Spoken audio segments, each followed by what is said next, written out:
जय हिंद। इस वाले वीडियो में हम बात करेंगे क्लास 9th केमिस्ट्री का सेकंड चैप्टर और वो है आपका is matter around us pure.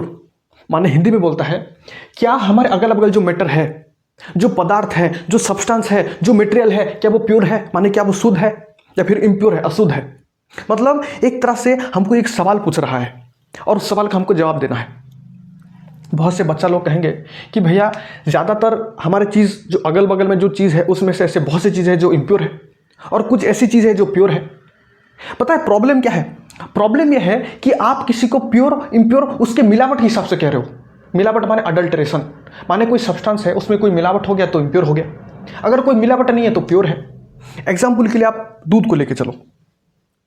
अगर हम एकदम खाली दूध की बात करें, खाली दूध, ठीक है, आपको लगता है दूध प्योर सब्सटेंस है, खाली दूध की बात करें, लेकिन मान के चलो उसी दूध में अगर किसी ने पानी डाल दिया, मिलावट हो गया, तो आपको लगता है दूध इम्प्योर हो गया, ठीक है। लेकिन केमिस्ट्री के हिसाब से ना, केमिस्ट्री के हिसाब से चलो तो दूध क्या है? दूध एक मिक्सर है और मिक्सर का ही दूसरा नाम इम्प्योर है, इम्प्योर सब्सटेंस है, ठीक है। अब वो कैसे मैं आपको आगे बताऊंगा।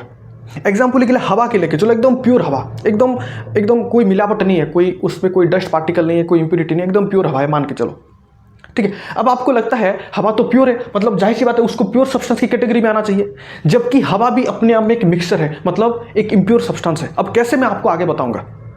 देखो इस वाले वीडियो में आपको कुछ पढ़ाऊंगा नहीं, बस आपको एक आइडिया दे दूंगा कि आपको आगे क्या क्या आपको आगे में क्या क्या पढ़ाऊंगा, ताकि आपको नॉलेज आ जाए कि क्या होता है क्या नहीं होता है करके, ठीक है। देखो और एक बात, अगर आपको याद हो तो केमिस्ट्री का जो पहला चैप्टर था उसमें ने मैटर इन आवर सराउंडिंग में मैंने आपको कहा था कि फिजिकल क्लासिफिकेशन के हिसाब से मैटर 3 तरह का होती है, सॉलिड, लिक्विड और गैसेस। साथ ही साथ उस वाले वीडियो में मैंने और एक बात भी कहा था कि केमिकल क्लासिफिकेशन के हिसाब से भी मैटर 2 तरह का होता है, पहला आपका हो गया प्योर सब्सटेंस, दूसरा आपका हो गया मिक्सचर्स। अगर आपके मन में यह सवाल उठ रहा है कि भैया फिजिकल और केमिकल क्लासिफिकेशन क्या होती है, तो कोई बात नहीं, मैं अगला वाला वीडियो में आपको समझा दूंगा। फिलहाल के लिए इतना याद रखो कि फिजिकल क्लासिफिकेशन के हिसाब से, फिजिकल प्रॉपर्टी के हिसाब से, आउटर अपीयरेंस के हिसाब से मैटर 3 तरह का होता है, सॉलिड, लिक्विड और गैस। और केमिकल क्लासिफिकेशन के हिसाब से, केमिकल प्रॉपर्टी के हिसाब से, केमिकल कंपोजिशन के हिसाब से मैटर 2 तरह का होता है, पहला आपका हो गया प्योर सब्सटेंस, दूसरा आपका हो गया मिक्सर, ठीक है। इतना याद रखो। अब वो 2 चीज क्या होती है मैं आपको अगले वाले वीडियो में समझा दूंगा, ये मेरा वादा है आपको, ठीक है। तो अगर हम इस प्योर सब्सटेंस की बात करें ना, ये सब मैं आपको एकदम डिटेल में पढ़ाऊंगा।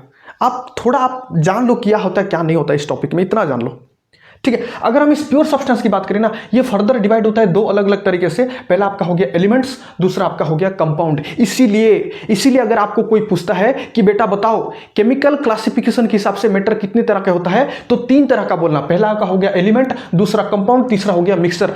आप अगर 2 तरह से कहे तो गलत नहीं होता है, अगर आप प्योर सब्सटेंस और मिक्सर कहो तो गलत नहीं होता है, लेकिन क्योंकि प्योर सब्सटेंस आगे जाके 2 अलग अलग तरह से डिवाइड होता है तो ये वाला कहना बेहतर होगा। तो फिजिकल और केमिकल क्लासिफिकेशन के हिसाब से दोनों तरह से मैटर 3 तरह का होता है, solid, liquid, gas, element, compound, mixer. Solid, liquid, gas, element, compound, mixer, ये सब मैं आपको बताऊंगा, ठीक है। अगर हम इस एलिमेंट्स की बात करें, ये आगे जाके 3 अलग अलग तरह से डिवाइड होता है, पहला आपका हो गया मेटल, दूसरा आपका हो गया नॉन मेटल, तीसरा आपका हो गया मेटलॉइड्स।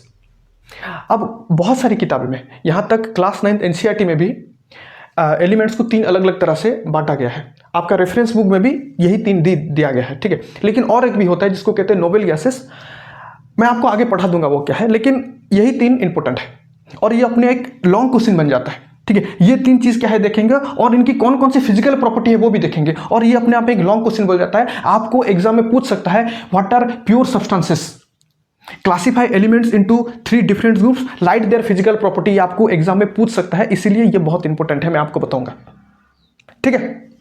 इसके बाद देखेंगे कंपाउंड क्या होती है, ठीक है। उसके बाद देखेंगे मिक्सर क्या होती है। मिक्सर फर्दर 2 अलग अलग तरह से डिवाइड होता है, पहला आपका हो गया होमोजेनियस मिक्सर, दूसरा आपका हो गया हेटेरोजेनियस मिक्सर, मैं आपको बताऊंगा क्या होती है, ठीक है। उसके बाद देखेंगे कि सॉल्यूशन क्या होती है, सस्पेंशन क्या होती है, कोलिड्स क्या होती है।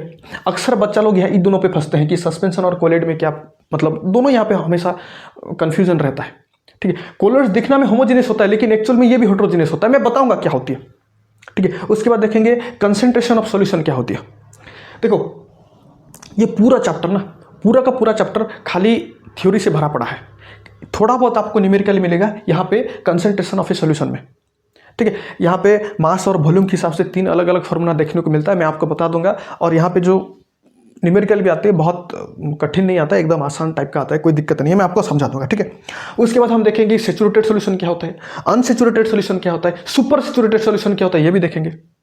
ठीक है। जब आप ये 3 चीज पढ़ोगे तो आप देखोगे कि टिंडल इफेक्ट क्या होते हैं, वो भी मैं आपको बताऊंगा। उसके बाद हम देखेंगे सॉल्युबिलिटी क्या होती है। ठीक है। उसके बाद हम देखेंगे कि फिजिकल और केमिकल चेंज क्या होती है। मैं आपकी जानकारी के लिए बता दूं, फिजिकल चेंज ऐसी चेंज होती है जहां पे कोई नया सब्सटेंस नहीं बनता है, जबकि केमिकल चेंज एक ऐसी चेंज होती है जहां पे एक नया सब्सटेंस बनता है, यहां पे केमिकल रिएक्शन होती है। अब क्या है मैं आपको आगे बताऊंगा। ठीक है। फिलहाल के लिए इतना याद रखो। मैं जानता हूं, मैं हमेशा कहता हूं, टॉपिक कितना भी आसान हो, अगर आप पहली बार पढ़ रहे हो तो आपको थोड़ी बहुत दिक्कत करेगा, थोड़ी बहुत अनकंफर्टेबल लगेगा। ये टॉपिक बहुत आसान है, लेकिन क्योंकि आप कुछ नया टर्म पहली बार पढ़ोगे, जैसे ये सब चीज़ कोलोइड सस्पेंशन, तो आपको थोड़ी बहुत दिक्कत कर सकता है, मानता हूं, लेकिन टॉपिक बहुत आसान है। मैं बता रहा हूं ना, जब ये चैप्टर खत्म हो जाएगा ना, जब ये चैप्टर खत्म हो जाएगा, आप दोबारा से इसी वीडियो पे आना और ये सब चीज़ फिर से देखना, आपको लगेगा बहुत हलवा है, ये सब बहुत हलवा है, एक्चुअल में बहुत हलवा है, कोई दिक्कत वाली बात नहीं है यहाँ पे। ठीक है।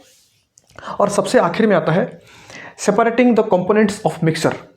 आप लोग बोलोगे भैया ये तो सिलेबस से हट चुका है, तो ये क्यों पढ़ा रहे हो। जानता हूं हट चुका है, लेकिन फिर भी मैं पढ़ाऊंगा। पता है क्यों? पता है क्यों? क्योंकि जो बच्चा लोग अभी 8वीं को खत्म करके 9वीं पे जस्ट आए हुए होंगे, आपके पास पूरा भर भर के 1 साल समय है, तो मैं कहता हूं पढ़ लो। मैं हमेशा एक बात कहता हूं, उतना ही पढ़ाई मत करो यार, उतना ही पढ़ाई मत करो जितना एग्जाम में पूछ रहा है। मैं कहता हूं थोड़ा ज्यादा ही पढ़ाई कर लो, आपका कंसेप्ट क्लियर होगा। मानता हूं ये टॉपिक सिलेबस से डिलीटेड हो चुका है, लेकिन हो सकता है ऐसा कोई सवाल पूछ ले जो इनडायरेक्टली इसके साथ लिंक करता हो, आप लोग फंस जाओगे। इसलिए आपकी बेहतरी के लिए कह रहा हूं, पढ़ लो।